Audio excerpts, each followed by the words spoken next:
Mercedes-Benz is one of the oldest and most luxurious car brands in the world. Its value has grown to nearly $80 billion today. But behind all the prestige and admiration lies a surprisingly humble beginning.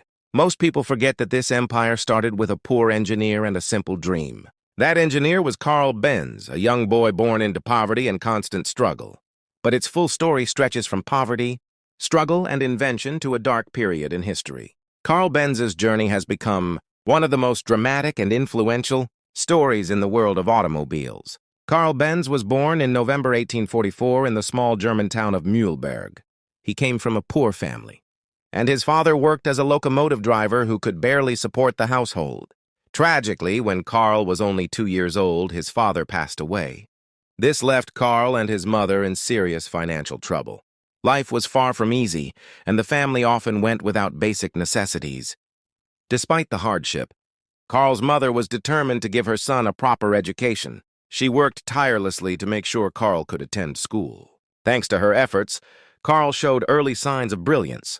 From a young age, he excelled in subjects like chemistry and mechanics. He quickly developed a passion for understanding how things worked.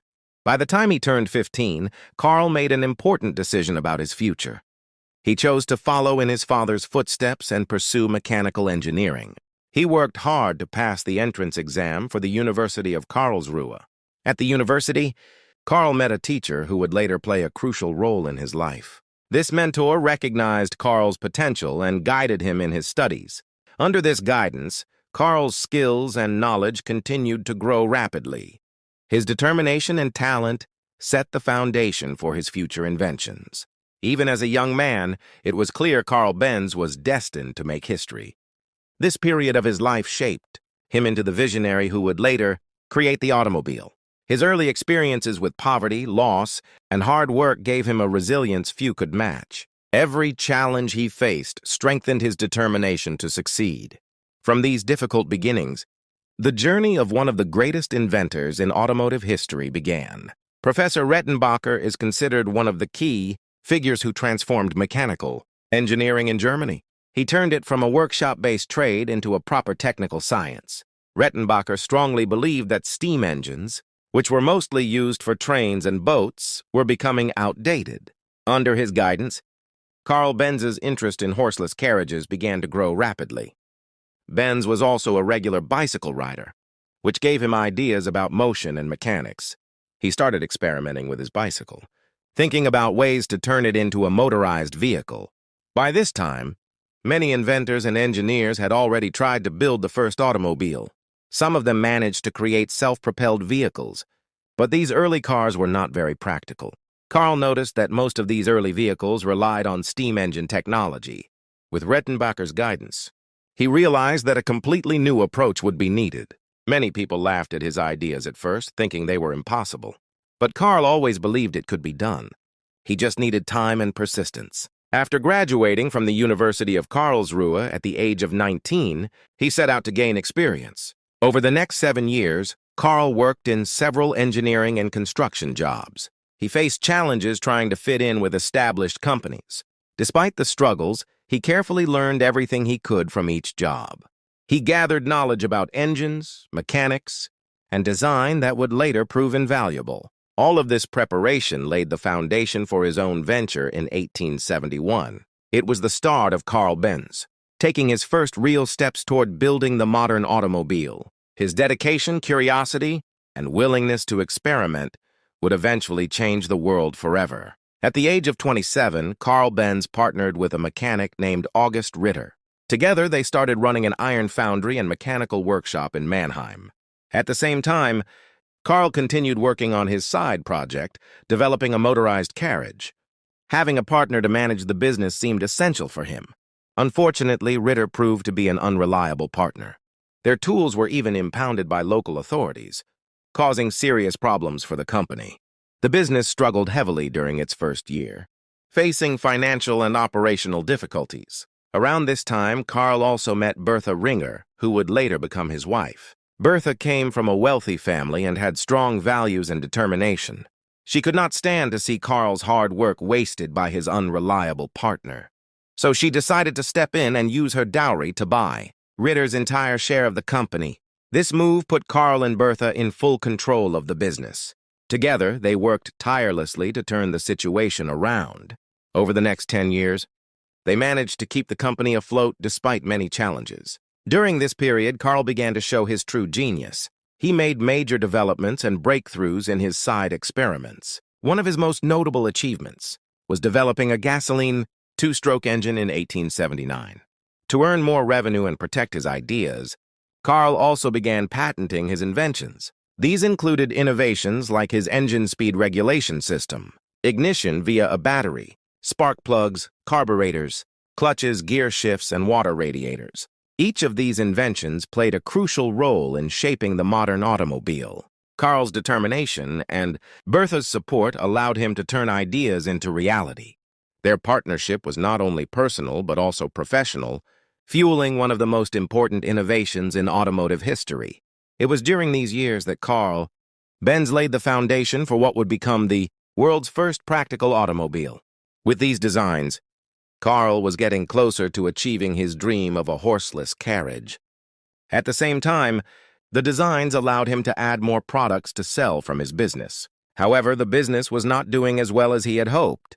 Production costs had risen so high that the banks demanded the company be incorporated.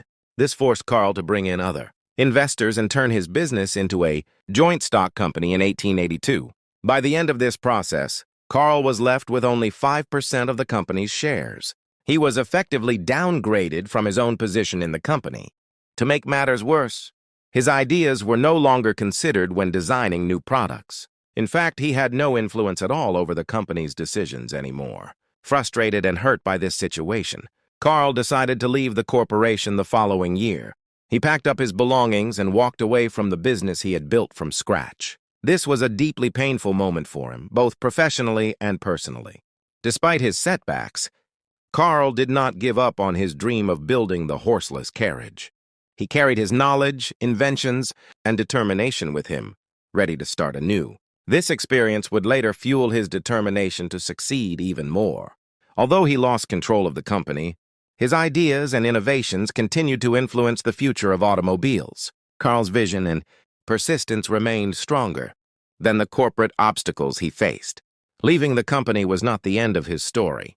It was the beginning of the next chapter in his journey. Leaving his company was a hard blow for Carl, but the disappointment made him even more determined to succeed. His longtime passion for bicycles led him to Max Rose and Friedrich Wilhelm, two men who owned a bicycle repair shop in Mannheim. Together, they founded Benz & Sie, focusing on manufacturing industrial machines and stationary gas engines. Unlike Carl's previous venture, this new company started off well and became profitable in a short time. With a steady income and a staff of 25 people, Carl finally turned his full attention to his lifelong dream, building an automobile. Instead of just adding a motor to a carriage, he built the carriage around the engine. Using similar technology to a bicycle, he created what many consider the first true automobile. In 1885, Carl completed the Benz patent motor wagon. This two-seater vehicle ran on 3-wire wheels, forming a tricycle. It was powered by a gasoline 4-stroke engine. The one-cylinder engine produced about 2-3 horsepower and could reach a speed of around 7 mph. Carl knew he had created something revolutionary. After testing and refining his invention, he drove the motor wagon out to the public in the summer of 1886. This moment marked the beginning of the modern automobile. Carl's determination, creativity, and engineering skills had finally paid off. From a poor boy with a dream to the creator of the first practical car, his journey had reached a milestone that would change transportation forever. However, Carl received mixed reviews from critics. While some admired his creation, most people were skeptical about the machine. Many were afraid to see him driving it on the main streets, fearing it might explode. Others were even convinced that Carl was the devil driving an infernal carriage. Carl's business partners were not happy either. His obsession with the automobile kept him away from his work. They could not see how his invention could be useful. Why would anyone buy such a machine? They argued. It is no faster than a horse, it can break down easily, and it can run out of fuel. Despite all this, Carl Benz was convinced that his horseless carriage was the future. In 1888, he began manufacturing cars for sale, the first person in the world to do so. His biggest supporter was his wife, Bertha, who often stayed with him in the workshop. She offered suggestions, encouraged him, and helped him refine his ideas. Even after improvements, many people still could not see Carl's vision.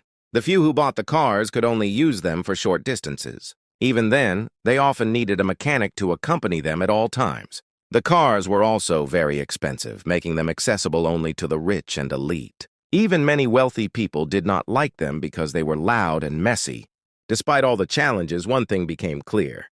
Carl needed to convince the world that the automobile was here to stay. One morning in the summer of 1888, Bertha Benz woke up very early while Carl was still in bed. She hopped into her husband's car, ready to embark on one of the most important journeys in automobile history. She brought along her 2 sons and set out to visit her mother in Pforzheim, which was 66 miles away from Mannheim. Bertha did not inform Carl or the police about her plans, most likely because they would not have allowed her to go. At that time, no car or motorized carriage had ever attempted such a long journey. But Bertha was determined to show the importance of Carl's invention. Her trip, however, was far from easy. She faced many challenges along the way, including crossing dusty and rocky roads meant for horses. She had to stop at a pharmacy to get more fuel. She even performed a few mechanical repairs herself. The 66-mile trip took Bertha and her 2 sons over 12 hours to complete. Despite the difficulties, they all arrived safely in Pforzheim. More than anything, the trip achieved Bertha's main goal: to prove to the world that the automobile was practical and ready for use. Thanks to this journey, the Benz motor wagon became the talk of the town. It received widespread publicity and drew attention to Carl's invention. Bertha's courage and determination helped show the world that the automobile was the future. Her journey is now remembered as one of the most important events in automotive history.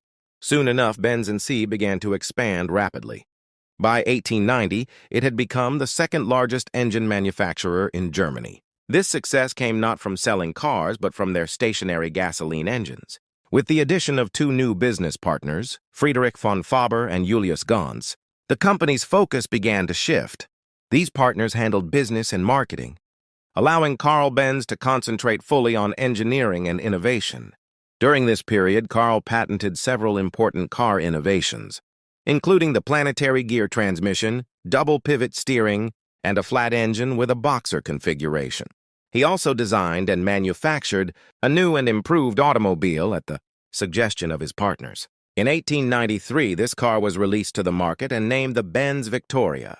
The Benz Victoria was a luxurious 2-passenger vehicle, powered by a 3-horsepower engine capable of reaching 11 mph. However, it was the follow-up model, the cheaper Benz Velo, that truly took off. With a total production of about 1,200 units, the Benz Velo became the world's first large-scale production car. This achievement made Benz & C the largest automobile company in the world during the 1890s and early 1900s. Carl Benz's engineering vision, combined with smart business management, had finally created a global success.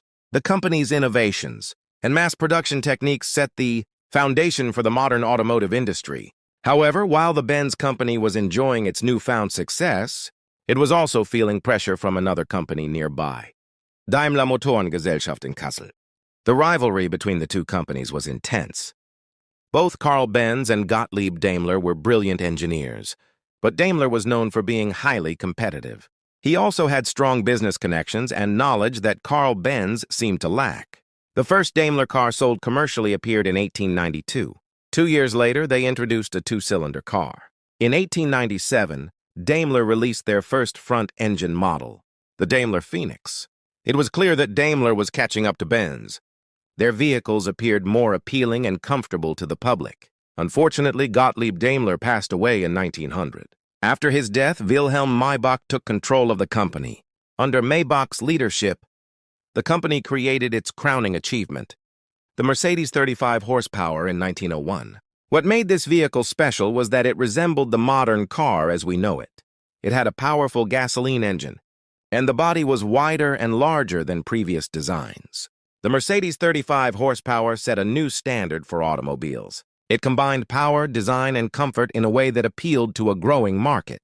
This model would influence car design for decades to come. Meanwhile, the automotive world was changing fast. The Mercedes 35 horsepower Built with a tailored steel chassis and a low center of gravity, was designed for racing. It was commissioned by a wealthy businessman, Emil Jelinek, who named the car after his daughter, Mercedes. The car was a sensation, winning multiple street races and hill climb events, reaching a top speed of 56 mph, far superior to any other vehicle of its day. The success drew massive attention to the Daimler company. They rebranded all their vehicles under the Mercedes name and began producing new models for both racing and public use. But this new trend did not sit well with Carl Benz's partners. They wanted an immediate response to counter the competition. Without Carl's approval, they brought in French designers to create a faster model. Carl was furious. He had never been interested in auto racing and preferred driving slowly and carefully. The noise, the danger, and the recklessness of high-speed driving on public roads horrified him. To make matters worse, the car produced by his team was a failure. Between 1903 and 1904, the Benz company suffered multiple crises, and the pressure became overwhelming. Angry, disappointed, and exhausted, Carl Benz made the difficult decision to leave the company he had founded. Even though he stepped away, his legacy was already cemented. His vision had forever changed the world of transportation. Even after stepping away from daily operations, Carl Benz remained on the company's board of directors. Eventually, he agreed to allow his cars to race, and it was these racing successes that revived the company. By 1908, Benz had developed a 120-horsepower racing car, a true monster. It roared from Leningrad to Moscow in just 8.5 hours, averaging 50 mph, an incredible feat considering how primitive the roads were at the time. In 1909, the 200-horsepower Blitz-Benz took the spotlight. This car broke the absolute speed record of any plane, train, or automobile of its era, reaching speeds over 140 km/h by 1911. Benz cars were now as desired as Daimler vehicles, and both companies enjoyed strong sales. However, this success was short-lived. The outbreak of World War I shook lives and the global economy. After Germany's defeat, the country fell into an economic recession, and both Benz and Daimler struggled to survive. In 1924, the two rivals signed an agreement to combine production and marketing efforts, while keeping their individual names to save costs. But the worsening economy forced a full merger in 1926, creating Daimler-Benz. Under the new company, vehicles were rebranded as Mercedes-Benz. They released several impressive models in the late 1920s, including the Type 630 and the legendary S, SS, and SSK models. One of the brightest engineers helping develop these cars was Ferdinand Porsche, whose name would later become famous in the automotive world. Carl Benz remained on the Daimler-Benz board, watching the success of his automobiles, and marveling at how far the industry had come in his lifetime. He passed away in April 1929 at the age of 84, just a few years after the merger. After his death, the company continued to grow, becoming one of the world's leading performance car makers. Some of its best years came during the 1930s, when Hitler rose to power and sought to showcase German engineering to the world. During the 1930s, Mercedes-Benz became deeply involved in motorsports. Hitler wanted to showcase German engineering to the world and elevate his political standing. One way he did this was by promoting German cars in international racing events. He provided large subsidies to Daimler-Benz to compete in Grand Prix races. No other car company of that era invested as much time and money into building fast, cutting-edge vehicles. From 1934 to 1939, Mercedes dominated the racetrack. Their W25 and W125 models could reach speeds up to 200 mph pace, astonishing the world. However, they faced a new rival, Auto Union, another German automaker also supported by the government. Auto Union achieved significant success as well, winning 25 races between 1935 and 1937. These victories made Germany a powerhouse in international motorsports. Mercedes-Benz even became Hitler's preferred car brand. He was frequently seen in the Mercedes-Benz 770, a large luxury vehicle mainly used by high-ranking Nazi officials. When World War II broke out in 1939, Daimler-Benz faced serious challenges. Demand for civilian cars dropped drastically, and the company shifted to producing military vehicles, tanks, submarines, and aircraft engines.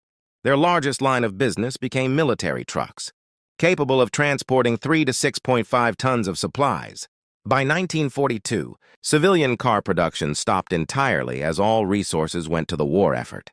The company needed more workers to meet production demands. With many men fighting on the front lines, Daimler-Benz recruited women. Even then, it wasn't enough. To keep up, the company resorted to using forced labor, prisoners of war, abducted civilians, and concentration camp detainees were brought to work near the plants. They endured long hours under extreme pressure and horrific conditions. Most were from Eastern Europe, housed in barracks resembling prisons. Many suffered severe malnutrition, mistreatment, and even torture, and countless lives were lost during these brutal working conditions. By 1944, almost half of Daimler-Benz's 63,000 employees were forced laborers.